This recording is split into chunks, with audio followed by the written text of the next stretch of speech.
Le Flash Info avec Claire Yonsi.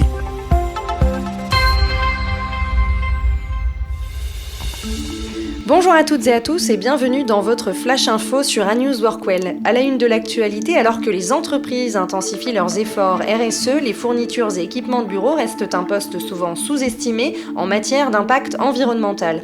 Pourtant, de la production à la fin de vie, ces objets du quotidien, papier, stylo, consommables, accessoires, génèrent une empreinte carbone significative, notamment en scope 3. C'est dans ce contexte que l'AIPB, l'association des industriels de la papeterie et du bureau, en partenariat avec ANews Workwell, lance un questionnaire destiné aux responsables achats et directeurs environnement de travail. Objectif, mieux comprendre vos attentes, vos freins et les leviers à mobiliser pour réduire concrètement l'impact des fournitures de bureau sans compromettre les besoins opérationnels. Les questions que vous pouvez rencontrer dans ce questionnaire sont par exemple: à quel point êtes-vous conscient de l'impact environnemental des équipements de bureau dans votre organisation? Ou encore, diriez-vous que vous avez une connaissance des labels environnementaux et des actions environnementales des fabricants des produits que vous achetez?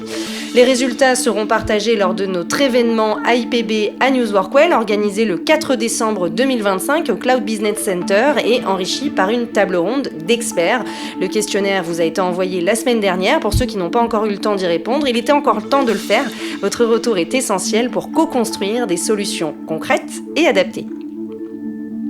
À Villepinte, Logicor sacrifie des mètres carrés pour s'adapter à la crise. Face à la transformation du marché de l'immobilier d'entreprise, la foncière européenne Logicor s'apprête à démolir un bâtiment logistique et tertiaire de 7000 mètres carrés pour le remplacer par une structure plus compacte de 5800 mètres carrés. Située dans la zone Paris Nord 2, l'ancien site de Mondial Relais n'était plus aux normes. Hauteur sous plafond insuffisante, dalles trop légères et performance énergétique dépassée. Quant aux 3000 mètres carrés de bureaux à l'étage, il restait désespérément vide depuis des années, conséquence directe de la crise du tertiaire. Pour répondre aux nouvelles exigences logistiques et surtout aux contraintes d'urbanisme, Logicor a donc fait le choix de reconstruire entièrement, mais avec une surface réduite. Le futur bâtiment intégrera seulement 1000 m² de bureaux et sera livré en 2026. Un choix stratégique selon Laurent Dubos, directeur général de Logicor France, qui prévient: ce type d'opération pourrait se multiplier dans les zones d'activité de Roissy, Gare au Nord ou le Bourget, où les bâtiments logistiques ont souvent plus de 20 ans.